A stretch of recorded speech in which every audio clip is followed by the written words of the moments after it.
نیک اولاد دنیا کی بہترین متاع ہے۔ اولاد کو دیکھ کر کے آنکھوں کو ٹھنڈک ہوتی ہے۔ اولاد نیک اور صالح ہو تو بوڑھے بھی جوان ہو جاتے ہیں، اور اولاد بدکار اور بری نکل آ جائے تو جلد بڑھاپا پلٹ آتا ہے۔ یہ ایک شاعر ہوا ہے احسان دانشی، تو اس کی ماں جب بیمار ہوگی تو یہ اپنی بیوی کو ہاتھ نہیں لگا دیتا، وہ کہتا تھا میری ماں ہے اور یہ سعادت میں ہی سمجھ، اور وہ خود بڑھ کر کے اپنی ماں کی خدمت کرتا تھا کہ میری ماں کی خدمت میرے ضروری ہے۔ تو خوش نصیب لوگ ہوتے ہیں۔ اب تو بیویوں کے سپرد کر دیا اور وہ جس طرح چاہیں سلوک کریں، پھر نوکروں کے سپرد کر دیا، وہ جس طرح چاہیں سلوک کریں۔ لیکن احسان دانش کہتا تھا کہ میں اپنے ماں باپ کی خدمت خود کروں گا، تو اللہ نے اس کو پھر جو ہے وہ بہت کچھ عطا بھی کیا اس کے بدلے میں۔ ضرورت کو یوں ہی کسی کے سامنے رکھ دے، اور ایک یہ ہے کہ مانگنے والا اپنی ضرورت کو رکھنے سے قبل جس سے مانگ رہا ہے پہلے اس کی تعریف کرے۔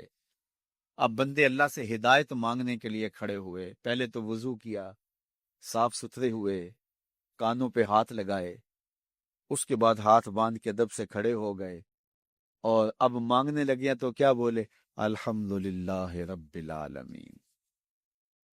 وہ آتے ہیں نا مانگنے والے دروازے پہ تو کہتے ہیں دوبارہ وسدہ روے، فلاں ہو، وہ تعریفیں کرنے لگ جاتے ہیں۔ تو یہ مرحلہ ہوتا ہے۔ ابھی اس نے سوال لب پہ نہیں لایا ہوتا تو گھر والا پہلے بچے کو کہتا ہے جا اتنے پیسے اس کو دے کے آ۔ میاں وہ تو آپ کی تعریفیں کر رہا ہے، مانگ تھوڑا رہا ہے، وہ سمجھتا ہے جو تعریفیں کرنا شروع ہو گیا یہ مانگنے کے لیے تو کر رہا ہے۔ اللہ اکبر۔ تو جب بندہ الحمدللہ کہتا ہے رحمتیں اسی وقت برسنا شروع ہو جاتی ہیں۔ الرحمن الرحیم۔ میں سخی کی دہلیز پہ کھڑا ہوں جو رحمان بھی ہے جو رحیم بھی ہے، محض اپنے کرم سے عطا کرتا ہے، رحم کی بھیک مانگ رہا ہوں۔ پھر کیا کہہ رہا ہے؟ مالک یوم الدین، کسی کنگال سے نہیں مانگ رہا، اس سے مانگ رہا ہوں جو مالک ہے، دنیا کا بھی مالک ہے، آخرت کا بھی مالک ہے۔ پھر اس کے بعد اگلی بات کیا کہتا ہے؟ ایاک نعبد و ایاک نستعین، مالک میں پوجتا بھی تجھے ہوں اور مانگتا بھی تجھ سے ہوں۔ دیکھو سائل اس اعتبار سے بھی دو طرح کے ہوتے ہیں۔ ایک سائل ہوتا ہے جو بائی پاس پہ اترتا ہے، ایک ایک گھر کے سامنے جاتا ہے، یہی طریقہ صحیح مانگنے کا، لیکن جاتا ہے کہ گھر کے سامنے ہے، تعریفیں کرتا ہے، اور مالک خانہ کو پتا ہوتا ہے کہ یہ ہمسایہ سے بھی مانگ کے آیا ہے، میرے گھر سے بھی مانگ رہا ہے، اگلے گھر سے بھی مانگنا ہے، تو وہ اسے تھوڑا سا آٹا دے دیتا ہے، 1 روپیہ دے دیتا ہے، اس کو پتا ہے اس نے پورا گاؤں مانگنا ہے، آدھا گاؤں مانگ آیا ہے، آدھا گاؤں اس نے ابھی مانگنا ہے، تو سارے 1 1 روپے دیتے ہیں۔ ایک تو سائل وہ ہے جو در در پہ جاتا ہے، اور ایک سائل بائی پاس سے اترا، وہاں سے پل عبور کیا، پھر گلی سے گزرتے ہوئے یہاں آیا، اور یہاں آ کے آپ کے ساتھ اس نے کہا کہ میں کسی در پہ نہیں گیا، آپ کے پاس آیا ہوں، اب آپ نے میری ضرورت پوری کرنی ہے، تو پھر 8 آنے 5 روپے تو نہیں دیے جائیں گے، پھر تو جو میری استطاعت ہوگی، جو آپ کی استطاعت ہوگی، اس استطاعت کے مطابق دیں گے کہ یہ سارا شہر چھوڑ کے آیا ہے، یہ کسی سے نہیں مانگتا، یہ مجھ سے ہی مانگتا ہے، تو پھر آپ اس کی ضرورت پوری کریں گے۔ اگر آپ کے بس میں ہوا تو مانگنے والا کیا کہہ رہا ہے؟ ایاک نعبد، یہ پیشانی کہیں اور نہیں جھکتی، وایاک نستعین، یہ جھولی کسی اور چوکھٹ پہ پھیلتی نہیں۔ وہ کریم، وہ مالک رب جو تمام جہانوں کا رب ہے، میں اس کی دہلیز پہ کھڑا ہوں، اور آیا سیدھا اسی کی دہلیز پہ ہوں، نہ اس سے پہلے کسی در پہ گیا ہوں، نہ اس کے بعد کسی در پہ جانا ہے، تو پھر مالک بھی کرم نوازیاں اور رحمتیں اس کی جھولی میں ڈال دیتا ہے۔ اب اتنی لمبی تمہید باندھنے کے باوجود مانگا کیا؟ ذرا غور کیجئے، یہ وہ ہے جو ہم ہر روز ہر نماز کی ہر رکعت میں مانگتے ہیں، اور مانگنے کا طریقہ کتنا خوبصورت ہے، اور مانگنے والے یوں ہی مانگا کرتے ہیں، پہلے جس سے مانگنا اس کی تعریفیں کرتے ہیں۔ آپ نے مانگنے والوں کو دیکھا ہو جو سلیقے سے مانگتے ہیں، تیرے بچے وسدے رہیں، تیری جد آباد رہے، تیرا خاندان آباد رہے، وہ مانگتے ہیں اس طرح، پہلے تعریفیں کرتے ہیں، پھر کہتے ہیں تیری فیکٹریاں چلتی رہیں، تیرے جو ہے تیری جائیداد بڑھتی رہے، تو وہ اس کے خزانوں کا ذکر کرتے ہیں، اور پھر کہتے ہیں کہ یہ فقیر نہ مانا تیری چوکھٹ پہ آیا ہے، اس کی ضرورتیں تو پوری کر دے۔ اب بندہ بھی اللہ کے حضور جب حاضر ہوتا ہے تو مانگنے کا سلیقہ کیا ہے؟ سب سے پہلے کہتا ہے الحمدللہ رب العالمین، میں کسی کنگال کی چوکھٹ پہ نہیں آیا، تمام جہانوں کے پالن ہار کی چوکھٹ پہ آیا ہوں۔ اسی کی تعریفیں، اختیاری بھی غیر اختیاری بھی، واسطے کے ساتھ بھی بلا واسطے کے ساتھ بھی، اسی کی خوبی ہیں، سارے اسی کے کمال ہیں، وصف سارے اسی کے ہیں۔ پھر اس کے بعد کہتا ہے الرحمن الرحیم، وہ رحمان بھی ہے وہ رحیم بھی ہے۔ پھر اس کے بعد کہتا ہے مالک یوم الدین، وہ دنیا کا ہی مالک نہیں، آخرت کا بھی مالک ہے، یوم حساب کا بھی مالک ہے۔ پھر اس کے بعد اپنی وفاداری جتلاتے ہوئے کہتا ہے ایاک نعبد و ایاک نستعین، مالک سارا جہاں بس رہا ہے، میں نے کسی سے نہیں مانگا، میں نے جھولی تیری چوکھٹ پہ پھیلائی ہے، میری پیشانی تیرے حضور جھکتی ہے، یہ پیشانی کسی اور کے حضور کبھی نہیں جھکی نہ جھکے گی۔ یہ سب عرض کرنے کے بعد پھر مانگتا کیا؟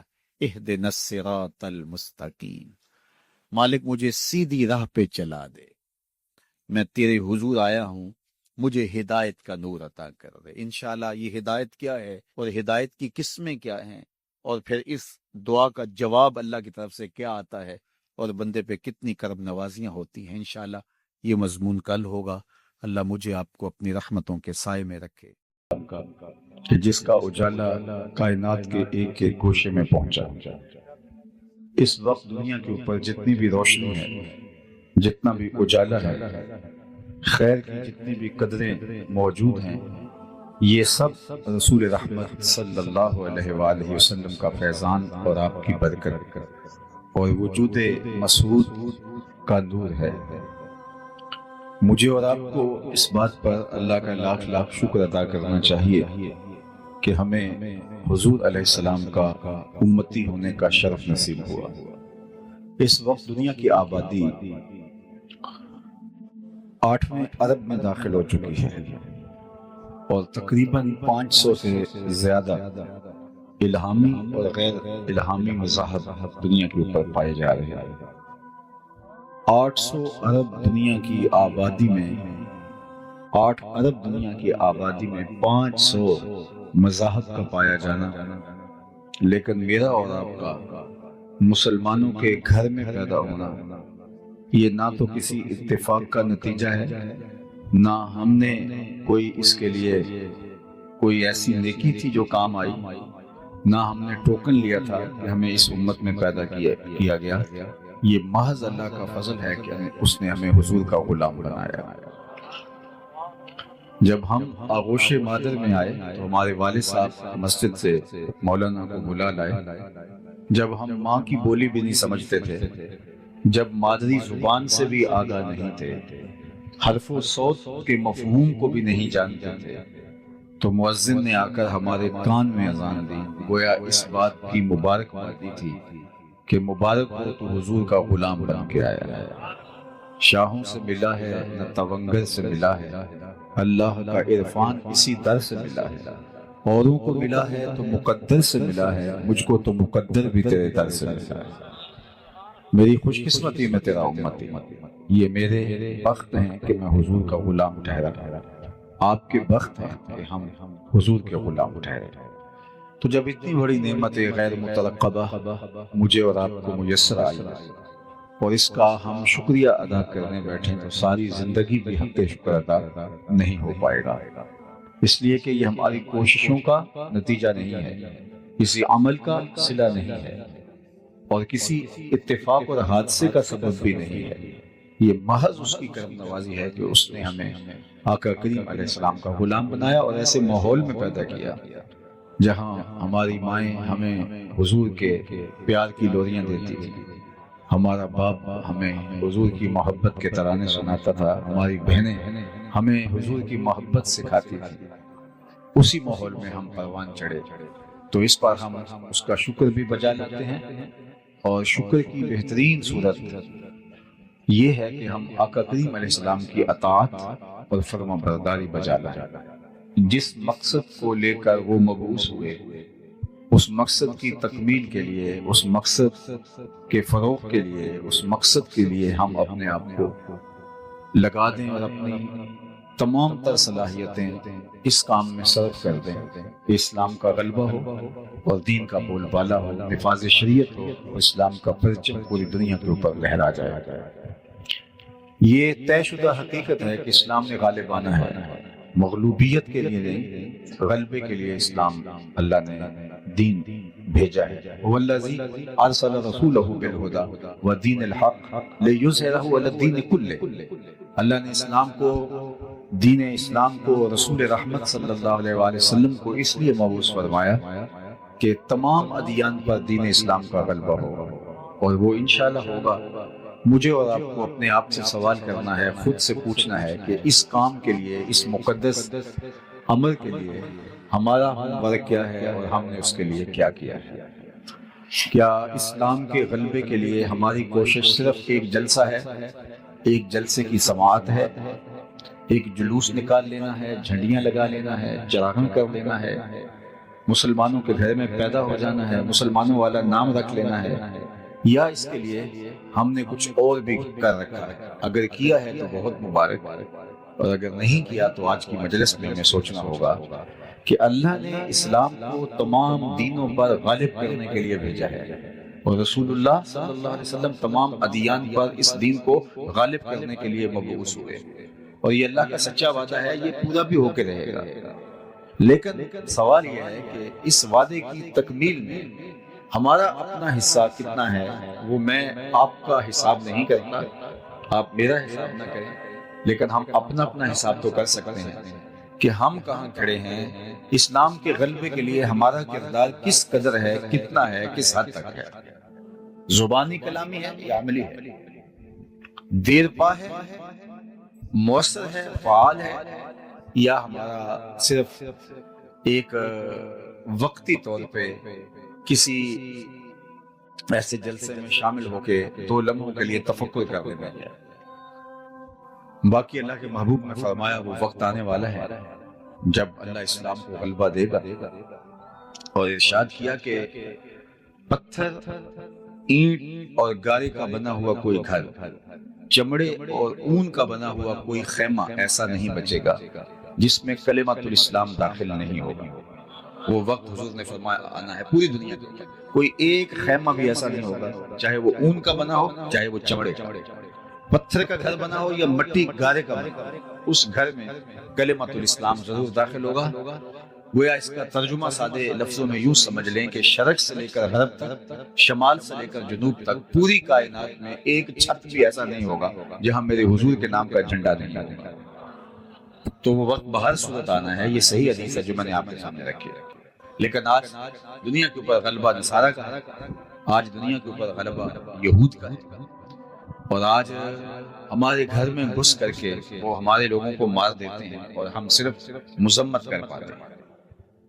تو کیا ایسے ہی چلتا رہے گا؟ اور ان لوگوں کے لیے لڑنے کے لیے اللہ تعالیٰ فرشتے نازل کرے گا، یا ہمیں اپنے تن مردہ کے اندر زندگی پیدا کرنی ہوگی، یا ہمیں اپنے آپ کو کھڑا کرنا ہوگا، ہمیں شعوری طور پہ بیدار ہونا ہوگا، ہمیں امت سازی کا عمل کرنا ہوگا، ہمیں اپنی نئی نسل کو اسلام کے غلبے کے لیے تیار کرنا ہوگا، ہمیں مقدرات اسلام کی تعلیم و تربیت کا اہتمام کرنا ہوگا تاکہ وہ ایسی نسل پروان چڑھائیں، ایسی نسل جنم دیں، ایسی نسل کی تربیت کریں جن کے ہاتھ کے اندر اسلام کے غلبے کا جھنڈا ہوگا۔ تو اس کے لیے ہمیں بھرپور کردار ادا کرنا ہوگا، اور اس کے لیے ہمارے پاس وہی نصاب ہے جو اللہ کے رسول ہمیں دے کے گئے ہیں۔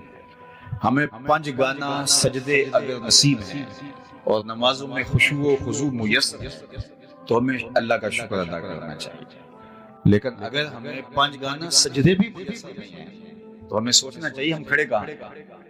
صحابہ فرماتے ہیں ہم مومن اور کافر میں فرق نماز کو سمجھتے تھے، جو نماز پڑھتا تھا ہم سمجھتے تھے مسلمان ہے تبھی پڑھتا ہے، اور جو نہیں پڑھتا تھا تو ہم کہتے تھے یہ کافر ہے تبھی نہیں پڑھتا۔ مومن اور کافر کے درمیان فرق جو تھا، فرماتے ہیں ہمارے ہاں صرف نماز کا تھا، نماز کی وجہ سے ہم پہچان لیتے تھے یہ مومن ہے یا کافر ہے۔ تو میں اور آپ آج دیکھیں کہ کیا مجھے اور آپ کو اللہ نے 5 گانا سجدوں کی توفیق سے مالا مال کیا ہے یا نہیں کیا؟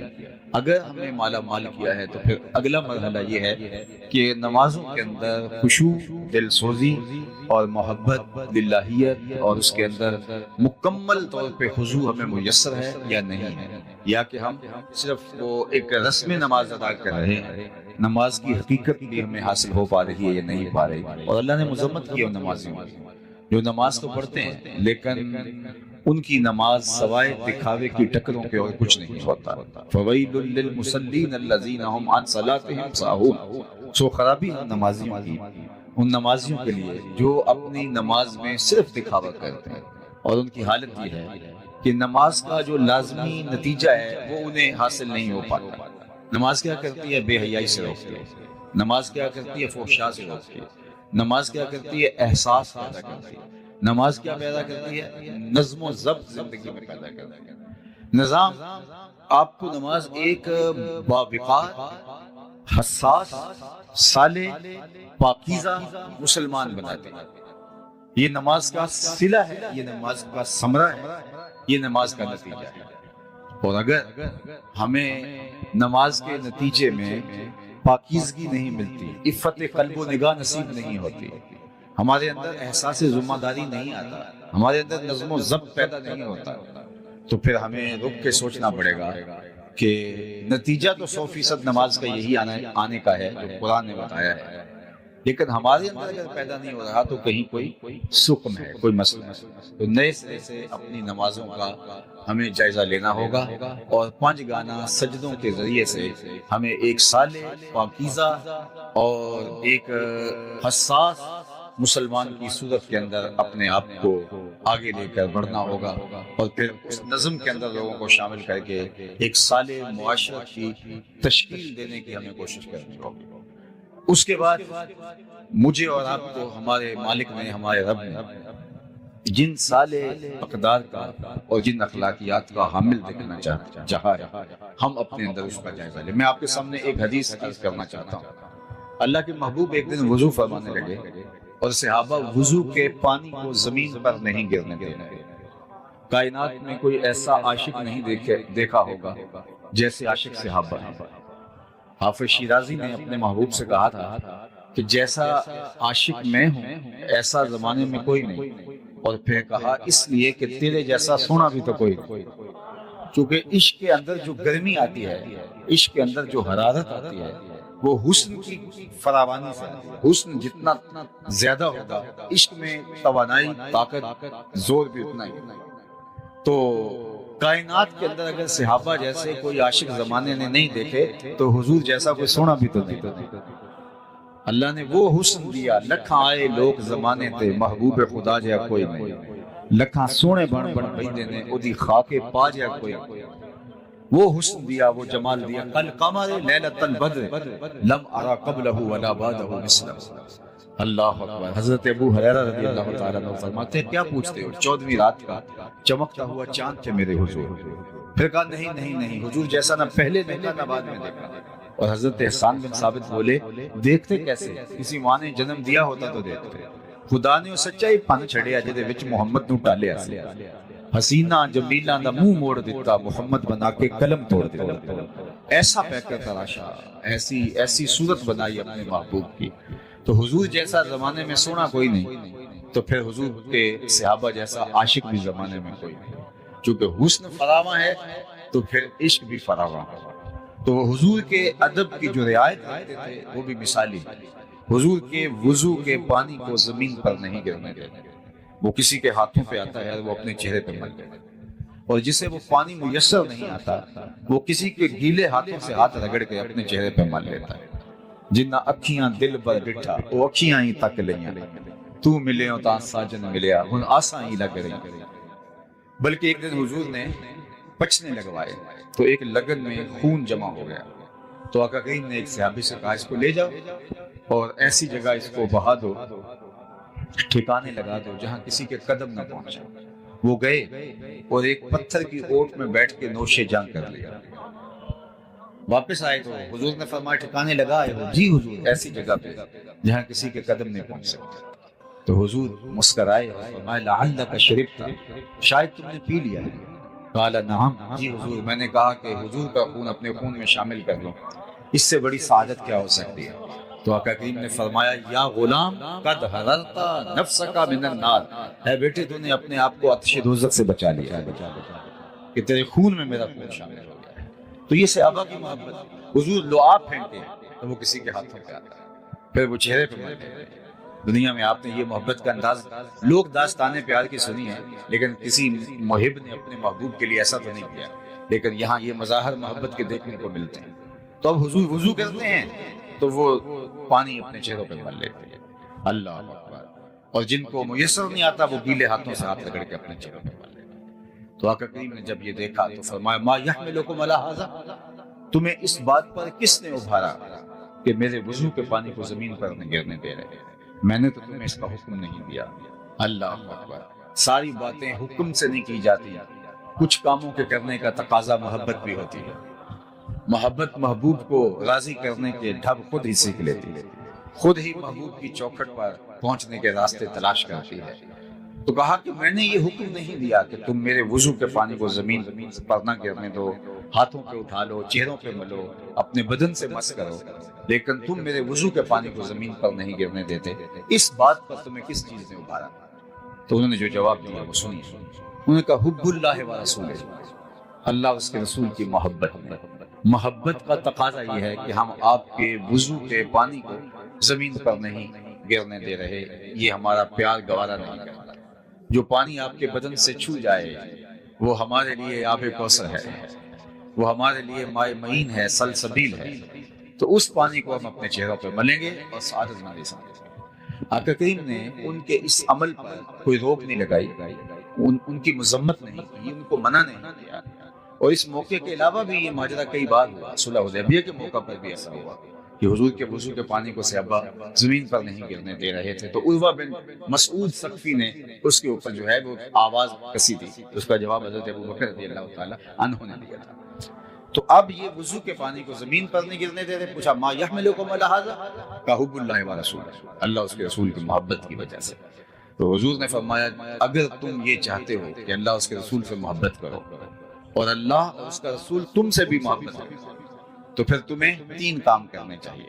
یعنی تمہارا یہ عمل اپنی جگہ پہ درست ہے کہ تم میرے وضو کے پانی کو زمین پر نہیں گرنے دے رہے، اس کی نفی نہیں کی، لیکن کہیں اس عمل پر ہی فوکس کرنے بعد میں آنے والے اور باقی دین ان کی نظروں سے کہیں اوجھل نہ ہو جائے۔ نبی کا منصب ہے کہ وہ دور اندیشی کے ساتھ معاملات کو دیکھتا ہے، اور اللہ نے اس کو جو نگاہ بینا عطا کر رکھی ہوتی ہے اس سے وہ معاملات کو لوگوں کی تعلیم کے لیے بڑی کشادگی کے ساتھ کھول کے لوگوں کے سامنے رکھتا ہے۔ تو آقا کریم نے فرمایا اگر تم چاہو کہ اللہ اس کے رسول سے محبت کرو اور اللہ اس کا رسول بھی تم سے وہ محبت فرمائے، تو تمہیں تین کام کرنے چاہیے۔ سب سے پہلے جب بولو سچ بولو، زندگی بھر کبھی جھوٹ نہیں بولنا۔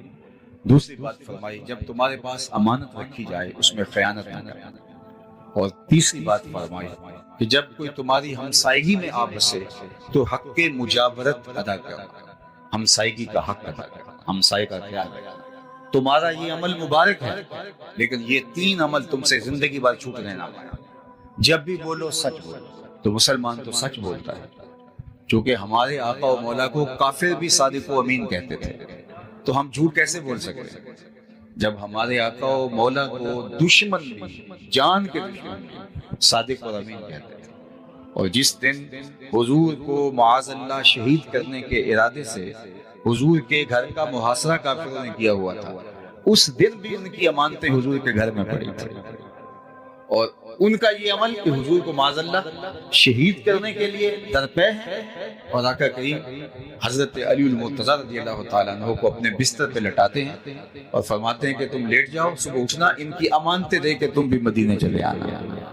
یعنی ان حالات کے اندر بھی ان کی امانتیں ضائع نہیں ہو پا رہی، اور انہیں بھی یقین ہے کہ ہماری امانتیں ضائع نہیں، ورنہ سب سے پہلے اپنی امانتیں حضور سے لیتے، پھر اس کے بعد اگلی کارروائی کرتے، لیکن انہیں یقین تھا کہ ہماری امانتیں ضائع نہیں ہو سکتی، اس لیے کہ یہ صادق اور امین نبی کی چوکھٹ پہ پڑی ہوئی ہے۔ تو ہمارا دین ہمیں سچ بولنا سکھاتا ہے۔ عالی مرتبت سامعین، اللہ کے محبوب علیہ السلام سے پوچھا گیا کہ مومن بزدل ہو سکتا ہے؟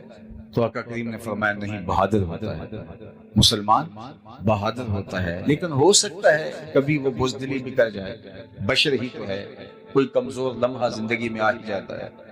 پھر پوچھا گیا کہ مومن بخیل ہو سکتا ہے؟ کہا نہیں، سخی ہوتا ہے، لیکن ہو سکتا ہے کبھی بخل بھی کری جائے، کبھی زندگی کے اندر ایسا مرحلہ بھی درپیش ہوتا ہے کہ سخی آدمی سے بھی کبھی ہاتھ دبا لیتا ہے۔ تیسرا سوال حضور سے کیا گیا، مومن جھوٹا ہو سکتا ہے؟ فرمایا جھوٹا نہیں ہو سکتا، یہ طے ہے کہ مومن ہو جھوٹا ہو یہ نہیں ہو سکتا۔ مجھے اور آپ کو اس آئینے میں اپنی شکل دیکھنی چاہیے۔ ہم سب دعویٰ تو یہ کرتے ہیں کہ ہم بہت اچھے مسلمان ہیں، ہمارے جیسا مسلمان کوئی ہے ہی نہیں، لیکن اس آئینے کے اندر اپنی ایک دفعہ مجھے اور آپ کو تصویر ضرور دیکھنی چاہیے۔ ہماری زندگی سچائی سے جڑی ہے یا جھوٹ اور مکر و فریب سے جڑی ہے؟ تو مومن جھوٹا نہیں ہوتا، مومن سچ کا عادی ہوتا ہے اور سچائی کے ساتھ جڑا ہوا ہوتا ہے، اور سچ بولنے والا ایک مطمئن زندگی گزارتا ہے۔ جھوٹ بول کے آپ کسی کو دھوکہ دینے میں کامیاب بھی ہو جائیں اور اس سے جو مقصد حاصل کرنا چاہے وہ کر بھی لیں، پھر بھی اطمینان قلب حاصل نہیں ہوگا۔ سچ بول کے آپ نقصان بھی اٹھا لیں، پھر بھی آپ کو طمانینت قلب بھی نصیب ہوگی۔ الصدق طمانینہ والکذب ریبہ، سچ طمانینت قلب کا سبب ہے، اور جھوٹ جو ہے وہ ایک بے چینی ہے، اضطراب ہے، انسان کی ٹینشن ختم نہیں ہوتی۔ جھوٹا آدمی کروڑوں میں کھیلتا ہو، ہر طرح کی آسودگیاں میسر ہوں، کاروبار بھی اچھا ہو، معاشرے کے اندر بھی اچھی پہچان ہو، لیکن اس کے اندر کی بے چینی اضطراب ختم نہیں ہوتا۔ اور جو سچا آدمی ہوتا ہے، چاہے غریب ہو، معاشرے میں سے کوئی جانتا نہ ہو، اس کے پاس پھوٹی کوڑی بھی نہ ہو، لیکن اندر چین اور سکون اور قرار کی جو دولت ہوتی ہے وہ وہی جانتا ہے۔ تو اس لیے ہمارے دین نے ہمیں سچ بولنے کی تلقین فرمائی۔ اور یہ سنو، جو شخص جھوٹ بولتا ہے اس کے منہ سے ایک خاص قسم کی سمیل نکلتی ہے، بدبو نکلتی ہے، جو عام آدمی تو نہیں سونگھ پاتے، لیکن اللہ کے نورانی فرشتے جو ہمارے گھروں میں ہمارے حصے کی رحمتیں دینے آتے ہیں، اللہ نے ان کو بہت حساسیت عطا کر رکھی ہے۔ وہ بدبو کی وجہ سے حدیث پاک میں آتا ہے 1 میل پیچھے ہٹ جاتے ہیں۔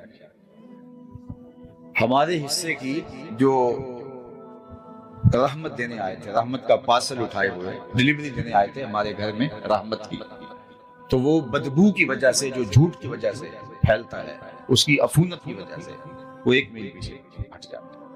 اب جس گھر میں باپ بھی جھوٹ بولے، ماں بھی جھوٹ بولے، بھائی بھی جھوٹ بولے، بیٹیاں بھی جھوٹ بولے، بہویں بھی جھوٹ بولے، صبح بھی جھوٹ، دوپہر کو بھی جھوٹ، رات کو بھی جھوٹ، تو اس گھر سے تو بدبو کے بھبوکے اٹھ رہے ہوں گے۔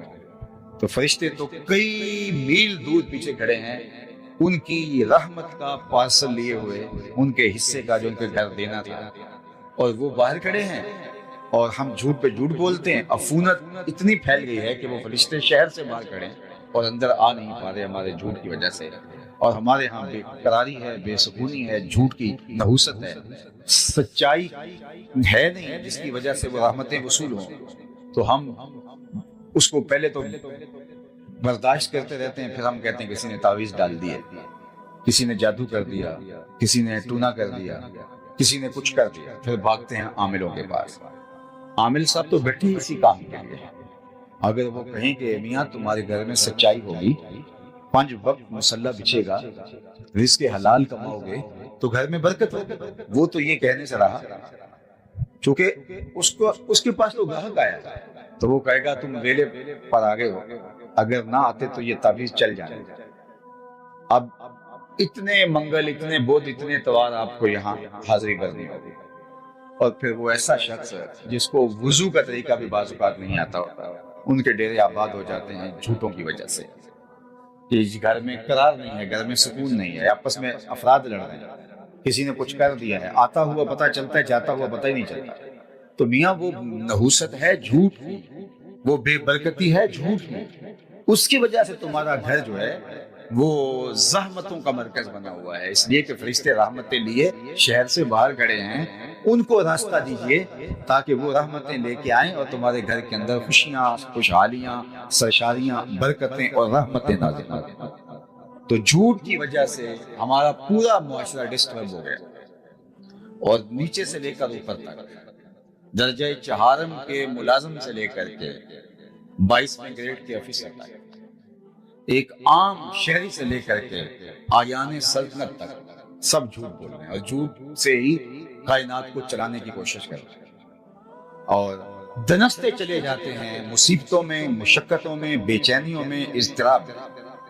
اور ہمارا تاجر بولتا ہے جناب اگر جھوٹ نہ بولیں تو سودا نہیں بکتا، تو میں کہتا ہوں جاپان والے پوری دنیا میں بیچ رہے ہیں اور لوگ ہاتھوں ہاتھ لیتے ہیں، تو اگر جھوٹ سے سودا جو ہے بغیر بکتا نہ ہو، وہ تو جھوٹ سے آشنا ہی نہیں ہے۔ جاپان دنیا کے اوپر اسی معمولہ ہستی پہ بسنے والی ایک قوم ہے جن کی ماں نے، جن کے باپ نے، جن کے بڑوں نے اپنی اولاد کو جھوٹ سے آشنا ہی نہیں ہونے دی، انہیں پتہ ہی نہیں جھوٹ بھی کچھ ہوتا ہے، اور دنیا کے اوپر ان کا اعتبار قائم ہے۔ اور ہم جھوٹ کیسے بول سکتے ہیں؟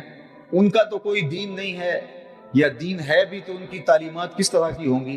ہمارے تو دین نے ہمیں بتایا کہ تم سچ بولو گے، اور ہمارے نبی کو دنیا صادق اور امین کہتی تھی، تو ہم کس طرح جھوٹ بول سکتے ہیں؟ تو سب سے پہلی بات جو ہم نے میلاد کی مجلس سے سیکھنی ہے نماز کے بعد، وہ یہ ہے کہ ہمیں زندگی بھر سچ بولنا ہوگا اور کبھی بھی جھوٹ کے قریب نہیں جانا ہوگا۔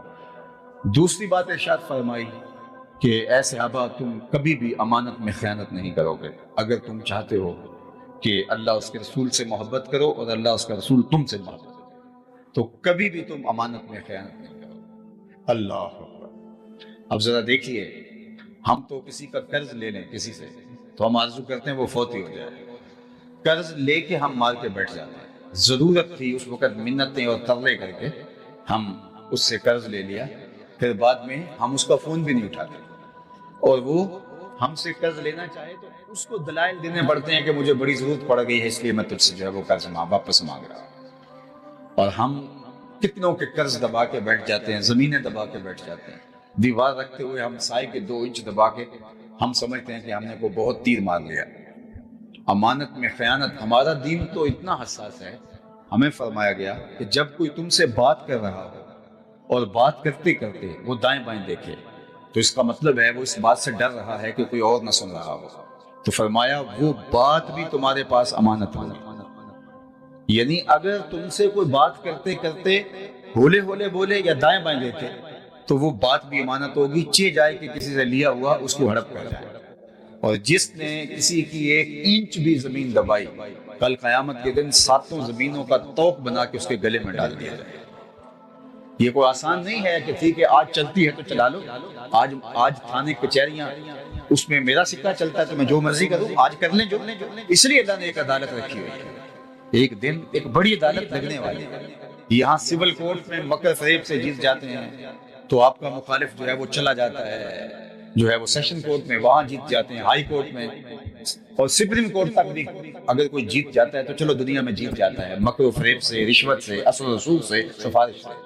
لیکن سپریم کورٹ سے آگے بھی ایک عدالت ہے جو لگنے والی ہے، جس میں رشوت نہیں چلتی، جس میں انصاف ہوگا، جس میں ترازو کے دونوں پلڑے برابر برابر تولیں گے، جس میں ایک ایک چیز کا حساب ہوگا، ایک ایک چیز کا، حرکات کا بھی اور سکانات کا، تو وہ دلانے والا ہے۔ تو کتنا سخت ہے جو امانتوں میں خیانت کرتے ہیں، اور پھر اللہ تعالیٰ جل شانہ جو ہے وہ قیامت کے دن پھر وہ حساب جو ہے وہ بے بات کر دے گا۔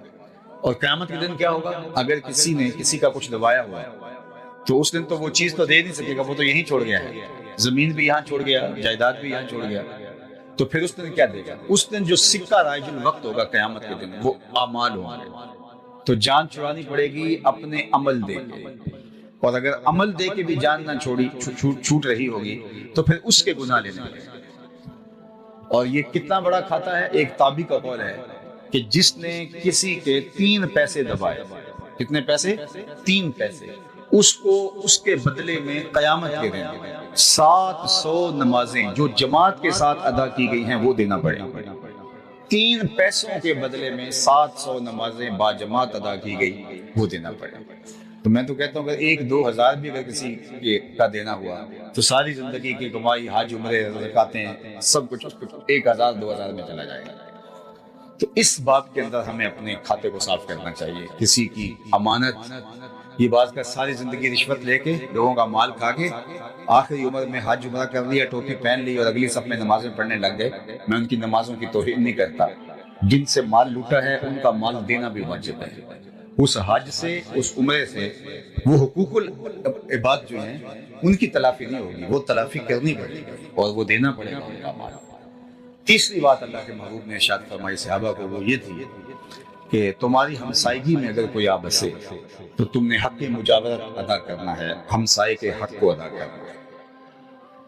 اللہ کے محبوب فرماتے ہیں مجھے ہمسایوں کے حقوق کے حوالے سے اس قدر تاکیدات کی گئیں کہ مجھے لگا کہ ہمسایہ کہیں وراثت میں حقدار نہ ٹھہرا دیا، اور قیامت کے دن جو اللہ کے سامنے سب سے پہلا شخص کسی کی شکایت لے کے حاضر ہوگا وہ ہمسایہ ہوگا۔ سب سے پہلا شخص ہمسایہ ہوگا جو قیامت کے دن کہے گا کہ مالک اس نے مجھے تنگ کیا، اس نے مجھے اذیت پہنچائی۔ تو ہمسایہ ماں جایا ہوتا ہے، یعنی اس کی مثل اور اس کی ہمسائیگی کا حق، مجاورت کا حق ہمیں ادا کرنے کی تلقین کی گئی ہے۔ اور ہمسایہ صرف وہ نہیں ہوتا جس کی دیوار ہماری دیوار کے سامنے ہو، ساتھ لگتی ہو، یا جس کا دروازہ ہمارے دروازے کے سامنے ہو۔ 40 گھروں تک ہمسائیگی ہوتی ہے، اور اگر ہم صرف ہمسائیگی کا خیال رکھنا شروع کر دیں تو معاشرے کے دکھ مٹ سکتے ہیں۔ کسی بھی علاقے میں 40 گھر ایک دوسرے کے دکھ سکھ کے ساجی ہو جائیں، ان کی بیٹیوں کو اپنی بیٹیاں سمجھ رہے ہیں، جب وہ جوان ہوں تو ان کی شادی اپنا ذمہ سمجھیں، ان کے بچوں کی تعلیم اپنی ذمہ سمجھیں، جو غریب ہیں امیر ذمہ داری لے لیں، غریب اور امیر یہ ہمسائیگی کے حق کو ادا کریں۔ صرف اس اسلام کے دیے ہوئے نظام مجاورت جو ہمسائیگی کا نظام ہے اس کو اختیار کریں تو یہ معاشرہ جنت نظیر بن جاتا ہے، یہ معاشرہ جنت نظیر بن جاتا ہے، صالح معاشرہ بن جاتا ہے۔ لیکن ہم شاید دین کے مفہوم کو نہیں سمجھے، ہم نے چند عبادات کو، سجدوں کو، رکوع و قیام کو دین سمجھ لیا، لیکن وہ اس کو بھی کب سمجھا؟ ہمارے معاشرے کا 80% طبقہ تو نماز سے دور ہے، کوئی 20% لوگ نماز پڑھتے ہیں، باقی 80% تو نماز کے قریب بھی نہیں جاتے، تو ہم نے تو اس کو بھی چھوڑ دیا، نظام عبادت کو بھی چھوڑ دیا، اور نظام اخلاقیات جو ہے، حقوق العباد کا جو نظام ہے، جو 100% ہر ایک کے اوپر لازم ہے اور واجب ہے، تو اس کو تو ہم بالکل ہی چھوڑ چکے ہیں، الا ماشاءاللہ جس کو اللہ نے توفیق عطا کی۔ تو حضور کے مبارک میلاد میں آنے والوں، آج یہ 3 باتیں بلکہ یہ 4 باتیں اپنے پلے باندھ کے لے جاؤ اور عمل کرنے کی کوشش کرو۔ جو کوشش میں ہیں اور پہلے عمل پیرا ہے وہ اس کا حجم بڑھا دیں کہ ہم 5 گانا نماز کبھی بھی ترک نہیں کریں گے انشاءاللہ، ہم کبھی بھی جھوٹ نہیں بولیں گے، ہم کبھی بھی امانت میں خیانت نہیں کریں گے، اور ہم کبھی بھی اپنے ہمسائے کے ساتھ برا سلوک نہیں کریں گے۔ مجھے یہ معلوم نہیں ہے کہ جتنے لوگ میرے سامنے موجود ہیں یہ اس شہر کا کتنے فیصد ہیں، یہ شہر 1 لاکھ کی آبادی ہے، 2 لاکھ کی آبادی ہے یا کم ہے، مجھے نہیں معلوم، لیکن مجھے یہ معلوم ہے کہ یہ جتنے لوگ میرے سامنے بیٹھے ہیں، اتنے لوگ اگر یہ عزم کر کے اٹھیں کہ آج کے بعد جھوٹ نہیں ہوگا، کل سے ہی آپ کا شہر بدلا بدلا دکھائی دے گا، یہ مجھے یقین ہے۔ صرف اتنے لوگ جتنے میرے سامنے بیٹھے ہیں، باقی پورا شہر آ جائے اور وہ عزم کر لے وہ تو الگ بات ہے، صرف اتنے لوگ اگر یہ پختہ ارادہ کر لیں کہ آج کے بعد ہماری طرف سے ہمسایوں کو تکلیف نہیں پہنچے گی، بلکہ ہم ان کو اپنا بھائی سمجھ کے ان کو آگے لے جانے کی کوشش کریں گے، تو آپ کا معاشرہ کل سے بدلا بدلا دکھائی دے گا۔ میں بارگاہ عزتی میں دعا گو ہوں کہ آج کے اس اجتماع کا ایک ایک لمحہ اللہ قبول فرمائے، اور ابھی جامع مسجد گلزار مدینہ کا افتتاح کیا گیا، صوری اور معنوی اعتبار سے بہت خوبصورت مسجد ہے جو مجھے ایک دیہات میں دیکھنے کو ملی۔ اللہ کی بارگاہ میں دعا ہے ہمارے ان دوستوں کے لیے جنہوں نے اس مسجد کی تعمیر کا بیڑا اٹھایا اور پھر اس کو تکمیل کی منزل تک پہنچایا، اللہ اس کے بدلے میں ان کو بہتر اجر عطا فرمائے۔ جس نے ایک تتر کے گھونسلے کے برابر بھی مسجد بنائی، ایک جانور ہے چھوٹا سا کتات، اس کے گھونسلے کے برابر بھی، وہ آدھی اینٹ کا گھونسلہ ہوتا ہے، پوری اینٹ کا نہیں ہوتا، جس نے اس کے گھونسلے کے برابر بھی مسجد بنائی، فرمایا گیا اللہ اس کا گھر بھی جنت میں بنا گا، اور خوش نصیب ہیں وہ لوگ جو اللہ کے گھر تعمیر کرتے ہیں۔ صاحب روح البیاں علامہ اسماعیل حقی نے لکھا ہے کہ جب کعبۃ اللہ کی تعمیر مکمل ہو گئی تو حضرت ابراہیم اور حضرت عیسیٰ یہ معماران حرم ہیں، تو بارگاہ عزتی میں عرض گزار ہوئے مالک تعمیر کے دوران جو سنگ ریزے پتھروں کے ٹکڑے، جو چھوٹا چھوٹا میٹیریل، ریت کے ذرے، یہ اتنا کچھ جو ہے وہ بچ گیا ہے، اس کا کیا کریں؟ یہ کعبۃ اللہ کی دیواروں سے دوران تعمیر یہ اتنا میٹیریل جمع ہوا ہے، اس کو دریا میں، سمندر میں بہا دیں، دفن کر دیں، پہاڑوں پہ پھیلا دیں، کیا کریں؟ تو حکم ہوا اس کو تم ایک جگہ مطاف میں جمع کر دو، اس کا انتظام ہم خود کرتے ہیں۔ تو وہ سارا میٹیریل، اس میں چھوٹے چھوٹے پتھر کے ٹکڑے تھے، ریت کے ذرے تھے، سنگ ریزے تھے، میٹیریل تھا، وہ سارا بکھرا ہوا جمع کر کے مطاف میں ڈھیر لگا دیا گیا۔ تو جبریل امین حاضر خدمت ہوا اور اپنا نورانی پر بچھایا اور یہ سارا میٹیریل ان کے پر پہ ڈال دیا گیا۔ پھر وہ اس میٹیریل کو لے کے اڑے، جب افق کے برابر ہوئے تو انہوں نے اپنے پر کو جھٹک دیا، تو وہ سارے ذرے، ریت کے، سنگ ریزے، پتھر کے چھوٹے چھوٹے ٹکڑے اور کنکر پوری دنیا کے اوپر بکھر گئے۔ کہتے ہیں جہاں جہاں کوئی پتھر کا ٹکڑا یا ریت کا ذرہ گرا تھا وہاں وہاں مسجد بنے، اور یہاں بھی کوئی چھوٹا سا سنگ ریزہ گرا تھا، اور آج یہاں خوبصورت مسجد منصہ شہود پہ آئی ہے۔ اللہ اس مسجد کو نمازیوں سمیت آباد رکھے، پورے علاقے کے لیے رشد و ہدایت کا مرکز اور ذریعہ بنائے، اور آپ لوگ جس شوق کے ساتھ تشریف لائے بہتر جزا اجر عطا فرمائے۔ ادارۃ المصطفیٰ حلقہ عبد الحکیم کے جملہ دوستوں کو اللہ بہتر صلہ اجر جزا دے۔